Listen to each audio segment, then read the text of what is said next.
This episode of Own the Grey is brought to you by I Am. Discover your unique talents, realize your potential, and align to your path. Take the first step to uncover your life purpose by visiting debrajones.ca/courses.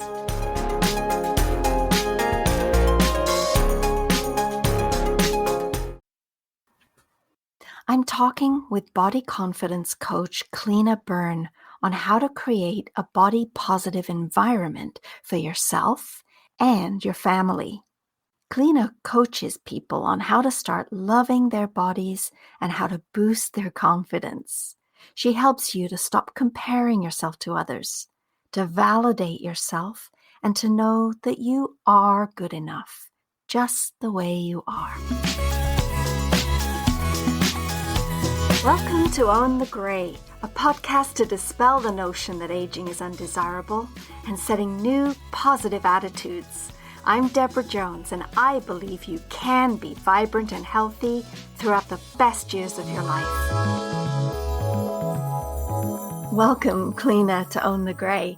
You know, as we age, our bodies change, right? And our metabolism naturally slows down. However, society keeps telling us that we need to fix ourselves, and we can be really anxious about that and dissatisfied with just simply being who we are. And many of us, both men and women, we own a belly pouch. Well, you're a body confidence coach. What things do you hear your clients saying about theirs? About their belly pouch? Well, it depends on who the client is and what their situation is.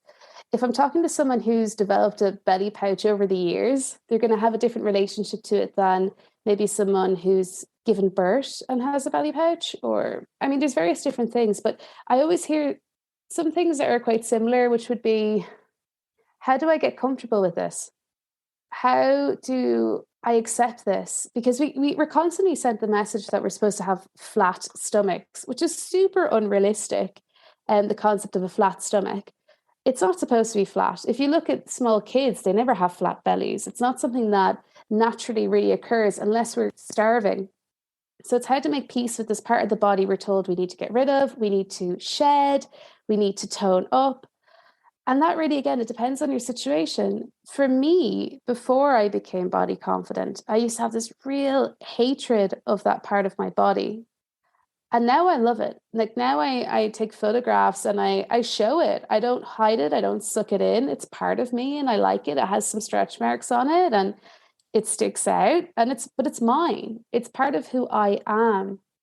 So yeah, everyone kind of says the same things in slightly different narratives of, I hate the pouch because I got it from when I gave birth or I grew it. I put a lot of time and money into this pouch. But it comes back to like, I feel like I have to hate it because society tells me there's something wrong with it. And usually it's not because the person has like a real issue with their tummy as such. It's just that they're told, I should not have this. This is why I feel bad about it. Yeah. Yeah. And that's it. So you have to become comfortable with it. Yeah. Well, society, we call it society, but I mean, we're all part of that. We all play a part in that. We've judged others as well. And as far as how we can learn to see our bodies differently without judgment, and judgment is the thing that creates all the problems, isn't it? We're judging ourselves, others are judging us, or we feel that others are judging us, even if they're not. What can you tell us about how we can start to learn to love ourselves? So when it comes to judgment, the best thing you can actually do is to start being aware of your own judgment. Because what happens is when we're feeling really bad about our bodies, we actually look for the imperfections in other people. So we start this whole process of paying attention to how people look and looking for their flaws. And this is such a habit for some people that they don't even realize that it's something that most people don't actually do. So this could be maybe, let's say, for example, you're sitting at a coffee shop and you're watching people go by and you're thinking, oh, she would look so much better if she didn't have that tummy pouch. Or she's really good looking, but she has crooked teeth. Or he's handsome, but he's short. And you start like finding people's flaws, perceived flaws. Mhm. And what happens then is you get this momentary feeling of relief because you go, okay, well, at least they're not perfect. That makes me feel better about myself. But you're fooling yourself, because what actually happens is you feel better for about 2 seconds, and then you feel worse because you're reaffirming to yourself that everyone really cares about how you look and everyone else is judging you on your appearance. Mhm. So the first thing to do is to start getting out of the habit of doing that. And the more you get out of the habit of doing that, the better your relationship's actually going to be with yourself, because you'll find as you judge others less, it helps you to judge yourself less too. So what I always say to clients is start paying attention to that. How often are you doing it is the first step. Like notice it, pay attention Mhm. to it. And then after that, start instead looking for the positives in people. And you could decide, okay, I'm going to look for the positives in people's appearances. Okay. But what I think is better to do than that is to start looking for the things you like in people you know. So for example, pay attention to, okay, why do I love my mom? She's a beautiful person on the inside. She's caring, she's loving, she's wonderful. She can really cook. She's good at Mhm. everything. And start listing it, and then think, okay, well, why do I love my best friend? Well, she's really good at listening. She is a funny, hilarious, thoughtful person, so on and so forth. And you'll start to realize that your lists never contain things like, well, she's got a perky bum, or, he's got a six pack and that's why I love him. Mhm. And if it does, maybe you need to reevaluate a little bit on why you love people. But usually for 99% of people, it is a situation of people we love them for stuff that has nothing to do with how they look on the outside. And as we start to explore these thought processes, we realize, wait a minute, my value isn't based on how I look. And also, not everyone's actually judging me in the way that I was judging others. So you start to rewrite the narrative that you keep telling yourself all the time. And that's really how you stop this thing of judging yourself. It's actually looking outside of yourself for a while instead of constantly looking in towards yourself. Wow, that's a really clever way of doing it, because it allows you to pay attention to things that are just that subconscious thought, the one that's just running in the background all the time. But I love the idea of paying attention to see how often you have those types of thoughts. It could be all the time. That would be very Yes. eye-opening, wouldn't it? And maybe one of the reasons why you may not be satisfied with the body that you have. So your coaching, you coach people with body confidence. Um, where did that start? Why did that start? And why are you doing it? Oh, so a long, long time ago. So what happened, my situation was that I hated my body. Like I really did not like my body. And I had this whole idea in my head when I was younger that once I looked the right way and once I was slim, everything was going to be like sparkly and shiny and my life was going to be so wonderful.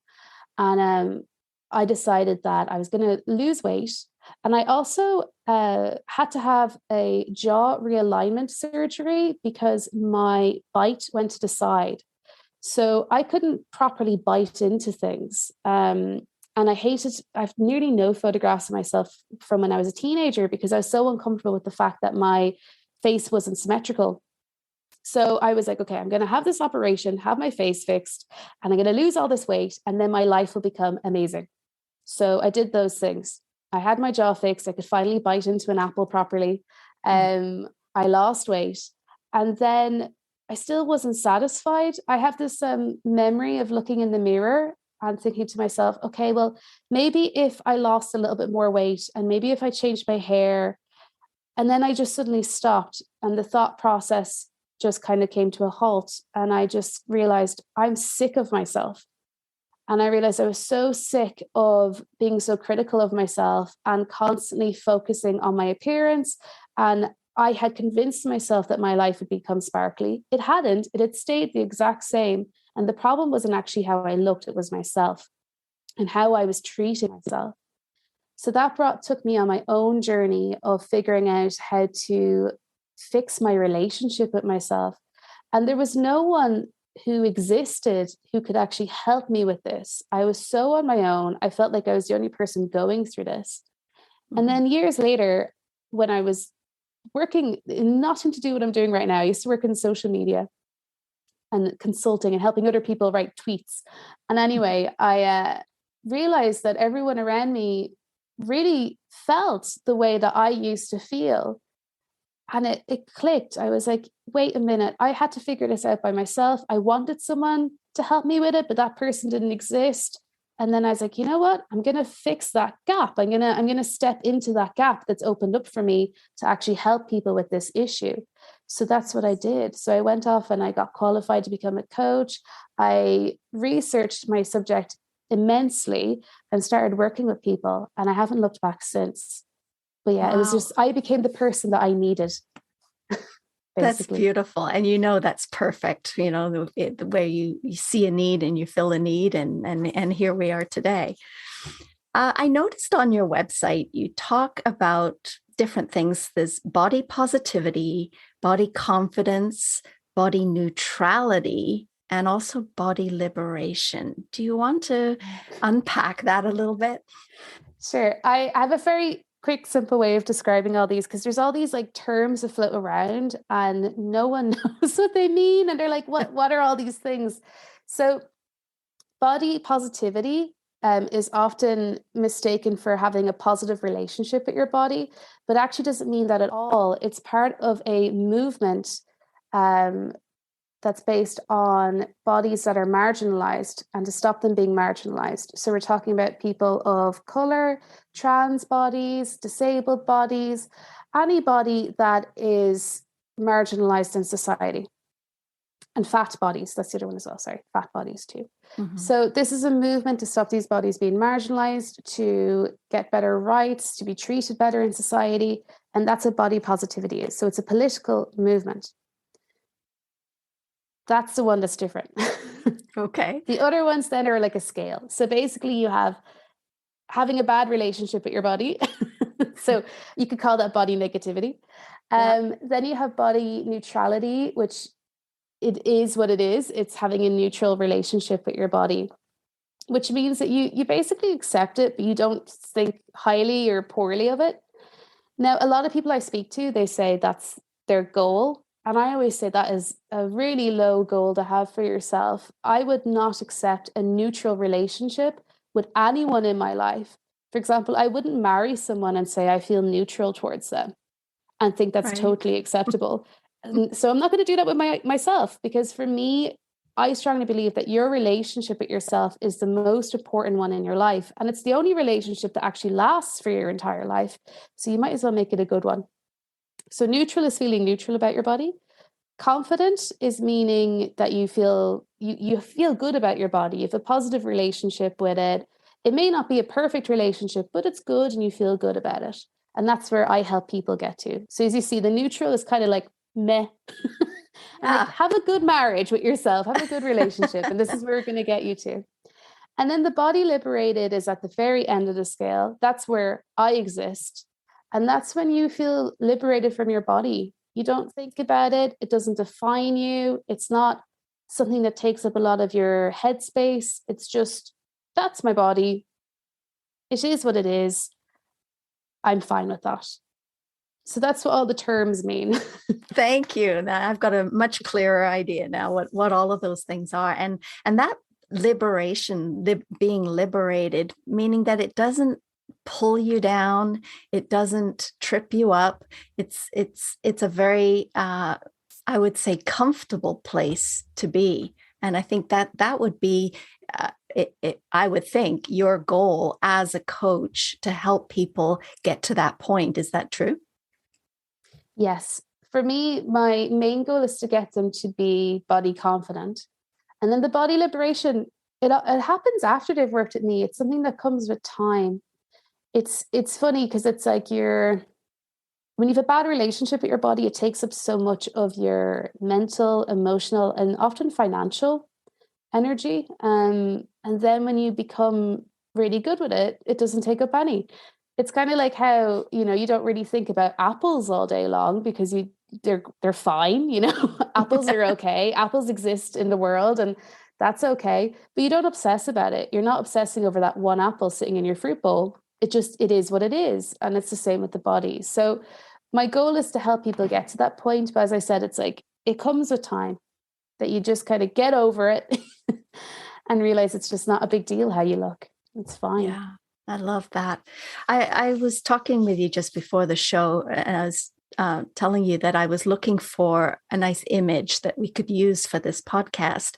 And I think I put in the word belly pouch, and all of these things came up. First of all, before I hit the images, it was all about how to get rid of and why you have it and why it's not acceptable. And all of these things came up in my search, nothing positive about it whatsoever. And then when I got to the images, there was the image of someone squishing their belly fat and looking really upset. There was the image of putting a tape measure around their waist and not looking very, very happy at all. And then there were images of women that were pregnant with the same body pouch in front of them, but with a whole different image with love and caring. They would hold their bellies gently. They'd put a little heart with their fingers on the front of their belly. And the contradiction was really very stark. It was very, very clear that one is acceptable and one is not. And what are your thoughts about how we can move away from this society-led idea that different shaped bodies are not acceptable? We all have to look tall and thin. And what are your thoughts on that? What I would say is, when you think about those images, for example, the reason most of them are like that is because we're so used to hearing the narrative of make your belly smaller, get rid of your belly fat. And that's usually because there are huge industries like the diet industry and the beauty industries that are encouraging us to buy their products. So they tell us that there is a problem and then say, and I have the solution for your problem. So they create the problem and then tell you there's a solution for it. And one of my favorite cases of this is cellulite, which I don't know the exact percentages off the top of my head, but I think it's something like 90% of women have cellulite, and that it's one of the features that represent the gender of being female in the same way that breasts and hips do. So it's a very normal part of the body, and it's normal that the skin ripples in this way. And years ago, I'm not going to even name him because he doesn't deserve any credit, but there was a French gentleman who decided that he was going to create a product to get rid of cellulite. And since his creation of his product, we now have this whole anti-cellulite fiasco going on where there's all these different products available for us to get rid of our cellulite. Even though that is the equivalent of saying to a female, hey, I've got a cream to get rid of your boobs. Like it doesn't make any sense. But here we are with so many people feeling embarrassed about cellulite.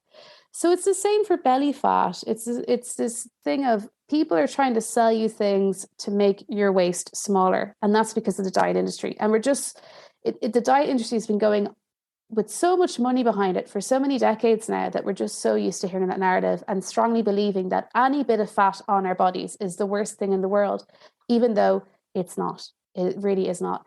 So I think ask yourself, what is it that makes me feel so uncomfortable about this part of myself? And you can usually trace it back. It can either be traced back to a comment someone made to you back when you were younger, or it can often be that you're just so used to hearing a certain narrative that you just believe it's true. And again, it's only with parts of the body where people are usually trying to sell you products that you start to believe there's something wrong with it. Like, I don't really hear people talking about like make the gap between your toes smaller or larger. Because no one's selling you a product. I think there could be somewhere out there to make that gap bigger or smaller. But if that was a huge industry, by God, we would all be feeling insecure about the gaps between our toes. Yeah, for sure.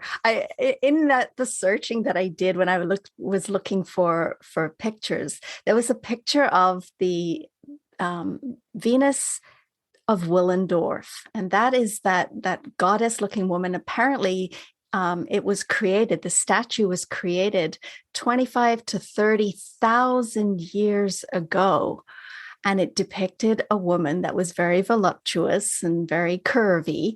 And back then, somebody thought it was worthy of creating a statue of this body shape. And so when I see that, I smile because there are some similarities there. But there is such a focus in society and with some of the women that I speak to, especially women, not necessarily just women, of when we see somebody, we comment on how they look. So, for instance, oh, you've lost weight. That's a common one. What other things could we focus on other than the body appearance when we are out in public and when we meet friends and family? Yeah, so I would say, you know, just stop commenting on people's bodies. It's a habit we have got into without even really thinking about it. And I don't mean you can never comment on someone's body. I'm not saying like, I don't know, if it's someone's wedding day and you feel like you can't compliment the bride or something like that. I'm not talking about that. You can still say to someone, oh, you look gorgeous. That's fine. But these comments where it's like, oh, you've lost weight, or oh, you are looking so much better than you normally do, or and we these comments are made all the time. But literally, if you say to someone, oh, you've lost weight, you're basically saying to them, when you took up more space, you weren't as worthy as you are now that you take up less space, and I'm going to compliment you on it because I appreciate the fact there's less of you. So, and that's not actually a compliment, it's actually an insult when you think about it. So what I would say is, that's another thing to pay attention to. How often am I focusing on people's appearances that the only thing I ever compliment them on is their appearance? So many people only compliment other people on their appearances when there's this whole beautiful array of things you can compliment someone on. So what I'd say is, instead of doing that, replace it with something better, which is to compliment them on things of non-appearance based compliments is what I call them. So compliments have nothing to do with their appearance. And that could be just, I mean, there's a whole array of things you could do. So it could be something like, when I see you, it always makes me smile. Or if someone's been through a difficult time recently, just be like, that thing you've gone through recently, I've watched you go through that and I admire how you've handled that situation. Or just being with you makes me feel good. Or literally that, instead of going up to someone saying, oh, you look fantastic, you've lost weight, just be like, every time I see you, I have a big smile on my face. Nice. That compliment alone is going to make someone feel so good, and they will not forget that compliment because it's such a good compliment. It's not just a standard go-to one. If someone said that to me, I'd be like, oh, damn, that's amazing. Thank you. I love you too. But like, actually compliment someone on something that has nothing to do with their appearance. You're funny. You're such a good listener. Whenever, like, when you say goodbye to someone, be like, thank you so much for passing this time with me. I've really enjoyed your company. I always loved spending time with you. Like, there's so many things right now. I'm like, which examples do I even choose? Because there's so many beautiful things you can say in comparison to, have you lost weight? Which again is not actually a compliment. It's just an insult. Right. So that kind of leads through to, I know you do a lot of work working with moms, and that the impression that the mom has about body confidence or not can really pass down to the kids. Now, we may have some younger moms listening to this podcast, but we also have a lot of grandparents that can also affect how their grandkids might feel about their bodies. What can you share with us for us to be aware of, things that we could say and things that we should be cautious about? Okay, so I'll talk about it from the grandparents' point of view, because I always talk about it from the mum's point of view, but let's talk about it from the grandparents' point of view. So, so a lot of people think that how we form our body image is to do with, what we hear in society and what we see in magazines and on TV and social media. But that's all secondary. The primary place where we actually form our relationship with our bodies is in our homes with our families and the people closest to us. That's the thing that impacts us. And every single family has a body image culture. And a lot of people are not aware of this, but every family has a culture in the way that they talk about bodies or how they treat bodies. And that could look like, let's say you have a thing in your family, like a rule where it's like, none of us can wear stripes. We all look terrible in stripes. Or none of us can wear the color blue. We all look bad in blue, or whatever it is, right? Everyone has these rules, or like they have very clear ideas on how you're supposed to look or how you're not supposed to look. And that could be the men aren't allowed to have long hair or whatever it is. But these little rules exist in every family and they create the culture. So what happened to all of us when we were young was that we came into the world not caring. We were body liberated. We didn't care about our bodies. We could run around the place naked. We didn't care. But over time, we started to care. And why we started to care was because we received negative comments from other people about our bodies. And that can usually be from, like, everyone can think of one when I bring this up, but someone you cared about, may not be direct family, but someone you really admired or cared about said something to you that was negative and it never left you. And this is for men and women and everyone. It could have been a comment about your weight. It could have been a comment about, I don't know, you've lopsided ears. It could have been literally anything, but it stuck with you. And then what else stuck with you was watching how your parents felt about their bodies, how they communicate about their bodies. And that could be, let's say, if you had a parent who was always trying to lose weight, or a parent who really cared how other people, perceive them, or that they were very judgmental of other people. And that's what formed your own body image. So by the time you become an adult, you usually have the same hang-ups that your parents had. You basically inherit them. You just get passed on these hang-ups, which means that you passed on yours too. Which means when you had a child, who's now an adult, but when you had a child, if you were walking around saying, oh, I feel awful, I feel disgusting, I feel fat, I need to lose weight. Oh, Miriam's wedding's coming up. We all need to go on a diet beforehand. Oh, you can't go out looking like that. And all these comments, they built your child's body image. And particularly if you made comments that were talking about, you need to lose weight, or you need to make sure you look this way, or you can't go outside without your toenails painted, or whatever it is. They took all those comments on, it built their body image, and now they're passing it on to the next generation. So it is a generational thing. And we have a responsibility to actually become body confident in order not to pass on our hangups. So when you become body confident, it's not just for you, it's for that line of people who are coming after you. So what I would say is, as a grandparent, if you're listening to this right now and you're like, I'm guilty, oh no, what am I going to do? It's too late. Don't panic. You're fine. I've got answers. Don't worry about it. So the first thing I'd say is, don't make comments about your grandkids' appearances, your kids and your grandkids' appearances. Don't do it. You wouldn't, like, I can't go a week of my life without someone saying to me, my parents or my in-laws keep making comments about my kids' appearances. What do I do? How do I handle it? And it's a constant thing where one age group is so used to a narrative that's never been challenged that they don't consider that it could be causing harm. They don't see it as harm. They're like, well, I'm concerned for the kids. I want to make sure they have the best. I'm taking care of them. And yes, you are. But maybe there's a better way of doing that. And the better way of doing that could be not making negative comments about their bodies, not pointing out if someone's gained or lost weight. And instead focus on you yourself becoming the role model that they need. So becoming this body confident role model where you're passing on a heritage a lineage of people, of feeling good about yourself. And the only way to do that is to genuinely feel good in your skin.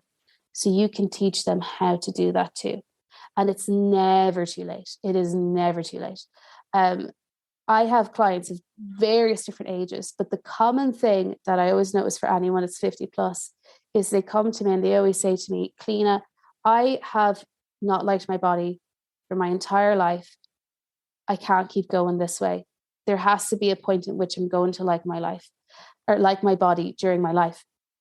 Mm-hmm. And what happens is we get into this place in our minds where we start to say to ourselves, I'll like my body once, XYZ. So I'll feel good once I look a certain way. I'll feel good once I lose the weight. I'll feel good once.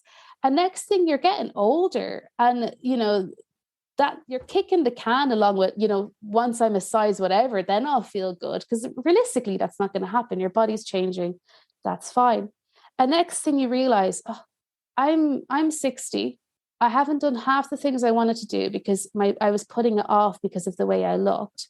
And now I'm looking back at photographs of myself from when I was 20, 30, 40, 50, and realizing I looked totally fine. Actually, it was kind of hot.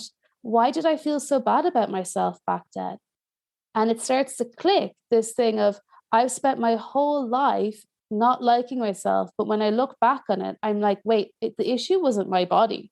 It was me. And I'm still going on with the same nonsense, like a broken record towards myself. It has to stop at some point. And it can stop. It just means you have to say, I'm ready to actually have a good relationship with myself and actually put in a bit of effort towards liking myself. And once you do that, you can show the next generations how to do the same. But you have to know how to do it in order to teach it. That's the important bit. That's really great advice. Do you have one simple thing that you can share with us to start doing that? Yes. So my favorite bit of advice to give to people is what I call mirror magic.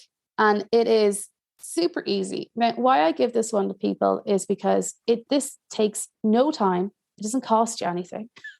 It takes no real effort. So it's easy to implement and it's extremely powerful. Well, simple, yet extremely powerful.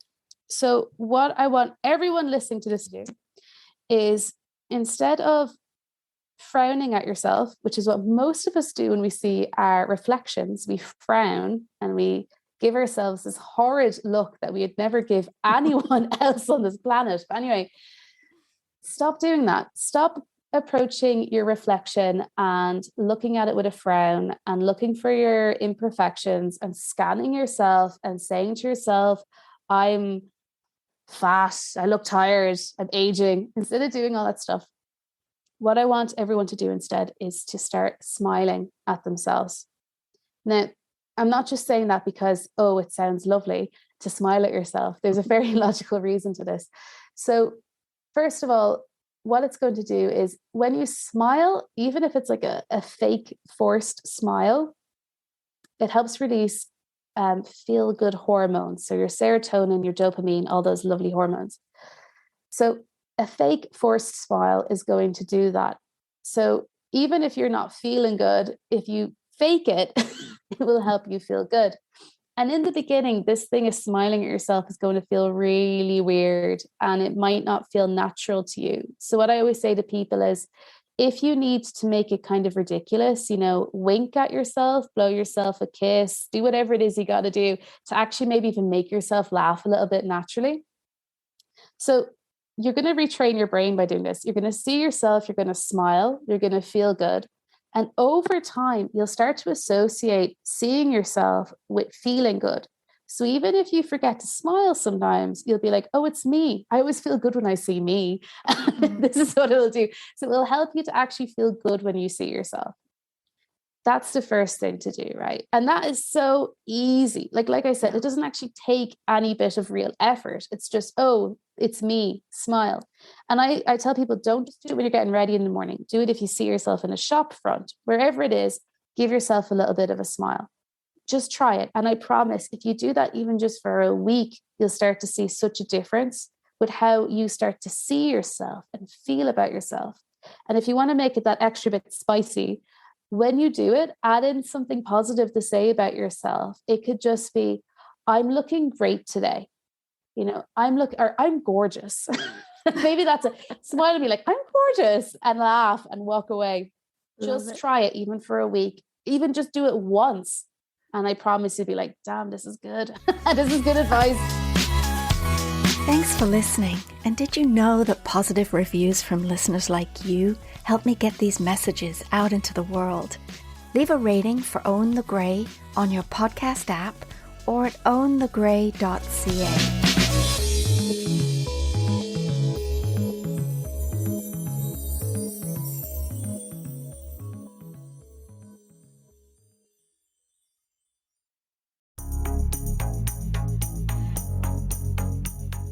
This episode of Own the Grey is brought to you by I Am. Discover your unique talents, realize your potential, and align to your path. Take the first step to uncover your life purpose by visiting debrajones.ca/courses.